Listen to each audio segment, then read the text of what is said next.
Hello, I'm the Irish guy, and you are confused. I know you are. I can see it written all over your face. Vincent Kompany is becoming the manager of Bayern Munich. What? You are probably all now questioning whether there was cornflakes you were chewing on this morning, or whether it was actually runny rabbit bones, as you're actually still stuck in some sort of wacky dream. Surely you're in a dream, right? Because in what other universe are Bayern Munich appointing a relegated Burnley boss? This must be some sort of freakish Inception film, right? Nah. The football world is losing its brain to the news that Kompany is replacing Tuchel, and you know what? I understand why you were having difficulty processing it. On paper, this looks like a decision about as crazy as Newcastle United to drag their players across half the planet to Australia 2 days after the season ends, only to chalk up an 8-0 defeat. I mean, that's like the final day of school happening, and then the next day, your teacher says you have to come in for extra maths lessons in China. I don't think you're getting on that aeroplane. But lad, I get it, okay? Because of all the Premier League managers who've been relegated over the last 15 years, this has been the next job some of these managers have taken after relegation. The very next job. Shamrock Rovers, Partizan Belgrade, Wigan Athletic, Granada, Molde, Dalian Professional, Doncaster Rovers, Krasnodar, Charlotte FC, Brunei FC, Jordan, Shandong Luneng Taishan, Mines Academy. I'm impressed with Hayden Mullins was the unlucky soul who was officially captain of the ship when Watford went down. Yeah, 3 years later, he was managing Turks and Caicos Islands. Just coaching on some Caribbean rock filled with annoying seagulls, ugly lobsters, and miserable couples arguing on their honeymoon. The best jobs that these relegated managers landed were what? Tony Mowbray leaving West Brom for Celtic in 2009, Roberto Martinez jumping out of Wigan and into a pretty ambitious Everton in 2014, and Eddie Howe licking his Bournemouth wounds to take the job at Newcastle. Although don't forget, they were 19th in the league. The fact that Kompany has gone from relegation to Bayern Munich, wow. There's landing on your feet, and then there's that. It'd be like somebody getting sacked from their 9-to-5 office job for letting off fireworks in the canteen microwave, only for them to then find a winning lottery ticket in the bin outside. Look, yes, it looks crazy because Bayern Munich, they're a club that usually appoint managers who've won the Champions League in their previous job. Thomas Tuchel, Carlo Ancelotti, Pep Guardiola, Otmar Hitzfeld. They don't usually, or ever, sniff around somebody who's just finished 19th in the league. So I get that this one, it looks weird. It does look a bit like the Chiefs in the Bayern boardroom have had their Fanta Orange replaced with spiked pig vomit. I mean, it's a bit like having a sister who's only ever dated the popular rugby jocks at school. But by the time she's 29, she's suddenly coming over for Christmas dinner with a 19-stone geek who hasn't showered in 4 years and has donut stains all down the front of his Star Trek t-shirt. I know, this one looks strange. But this could be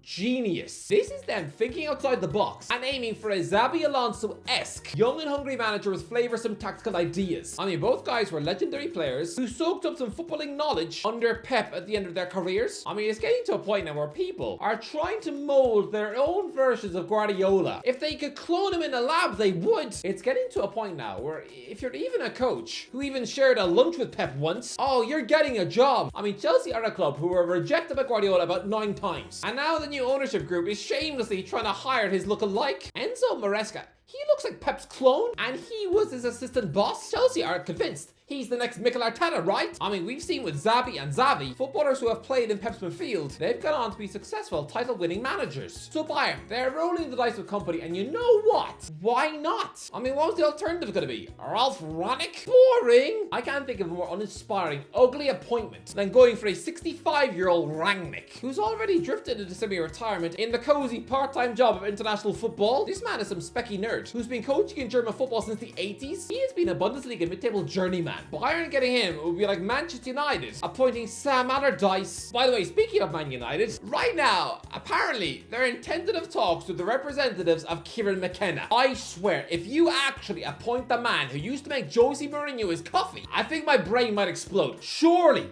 that cannot happen. Manchester United cannot go shopping for a manager of Ipswich Town. If that happens, just wait. I will explode on the internet. More than you believe. Okay, but right now, let's just stick with Kompany news. I'm sorry, but what serious institution looks at 19th place in the Premier League as the biggest club in Germany and goes, oh yeah, we'll have that? This is such simplistic, brainless thinking on Twitter. Because Kompany was relegated with Burnley, it means he shouldn't be rewarded with a top job, apparently. Because he failed to keep a bunch of undercooked, gingerbread men in the top flight. Is that what we're saying? Let's break this down, okay? Everybody agrees that Jurgen Klopp is an amazing manager, right? What if I asked you if Bayern Munich should have appointed him in 2008 instead of Borussia Dortmund? I mean, give a 41-year-old Klopp the likes of Schweinsteiger, Ribéry, Lamb, Tony, Robin. No brainer, right? I mean, Bayern Bayern already had a Jurgen in charge, but it was the wrong Jurgen.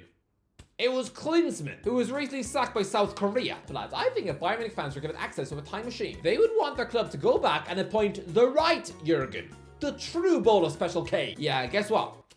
He'd been relegated in his previous job with Mainz. I mean, the following season, he failed to get them promoted. And yes, Dortmund taking a punt on him was a risk. He wasn't exactly hot property. He was joining an average mid-table team who just scraped 40 points, managed by some limp lollipop called Thomas Tuchel. Hamburg were sniffing around Klopp in 2008, but the chairman said no because he wasn't sure whether a coach who was nicknamed Kloppo by his own players at Mainz would really be taken seriously at a respected club the size of Hamburg. He also didn't like the fact that Klopp would turn up for training in jeans. The jeans were not well received on our supervisory board, Hoffman admitted to Sport Bild. We board members were given a clear indication that hiring Jurgen Klopp was not a good idea.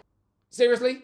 Seriously? You rejected Klopp because he wore jeans? I don't care if he turned up to training wearing a pink mini skirt. It's Jurgen Klopp. Hamburg said no and appointed Martin Jol instead. Someone who looks like he's waiting for a phone call the minute that Disney decides to sanction a live-action remake of Monsters Inc. But lads, relegation does not define a coach. Both Arsene Wenger and Antonio Conte, they have both been relegated in their homelands. Yeah, pretty soon after, they'd both be creating their own version of the Invincibles. And Arsenal and Juventus, both golden invincible coaches who once had a shameful relegation on their CV. So, I do think it's funny though that on the final day of the season, after once again losing at home to Nottingham Forest, Kompany addressed the Burnley fans in his post-match interview and said, I can guarantee you one thing, tomorrow is day one of us being successful again. Tomorrow is day one of next season for me and our new season starts tomorrow. Today the Premier League is over, but tomorrow is a new day of getting back to the Premier League. I always look to the future as something exciting, and so tomorrow will bring exactly that feeling. Just stop talking, Vincent. He sort of omitted the fact that he wouldn't be there, and now Burnley are desperately trying to get either Steve Cooper or Will Still. Yeah, it's actually pretty creepy that I have this. But yeah, Kompany, excited about another season in the championship, was he? But I said no sulking, no moaning, we've got to get on with it. I've got an exciting team to work with and tomorrow's going to be an exciting day no matter what. Yeah, exciting for him because he wants to go. But lads, not in a million years did he ever think he was going to get a phone call from Bayern Munich. I don't blame the man. Vincent probably did have every intention of staying with Burnley for another year. I mean, he did just spend 90 million pounds of the board's money. He probably does feel responsible for taking them down. So to just walk out on them now, he probably does feel guilty. Kompany is never going to be able to successfully implement Guardiola ball on this Burnley squad, littered with footballers who got the technique of a bar of soap. Instead of trying to squeeze goals out of Jay Rodriguez, he's now going to get to work with Harry Kane. Instead of begging Josh Cullen to actually pass a football, he's now got Joshua Kimmich and Leon Goretzka. Instead of trying to convince himself that Wilson Odegaard and Jacob Brun-Larsen are actually exciting flair players, he's now going to be coaching Jamal Musiala. How do you possibly turn that down? I'm just a little sad though that he's leaving Craig Bellamy behind. Come on, this man who was cancelled 5 years ago, turfed out of Cardiff City for apparently bullying kids. Yeah, he was immediately chucked off Sky Sports. Don't forget, he was a regular pundit back then. He could have had the last laugh at all those angry mums who wanted him thrown on a bonfire for shouting at their kids. But no, he's not going to the Bundesliga. Kompany is leaving behind. Right now, he probably feels like Woody at the start of Toy Story 2 when Andy goes to camp. What's Bellamy gonna do now? Befriend a wheezing penguin in the attic? I get why Burnley fans are annoyed. But for everybody who's riding off Kompany as being some managerial buffoon who doesn't deserve a top job, then you are a meat-brain ghoul. Do you know how simplistic it is to throw Kompany into the same breed of relegated managers from the past? Do you really think he belongs to the same company as Owen Coyle, Steve Keane and Scott Parker? Or Alan Shearer, who was dragged in by Newcastle from off the telly? Yes, Brian Laws was in charge at Burnley when they went down in 2010, and his next job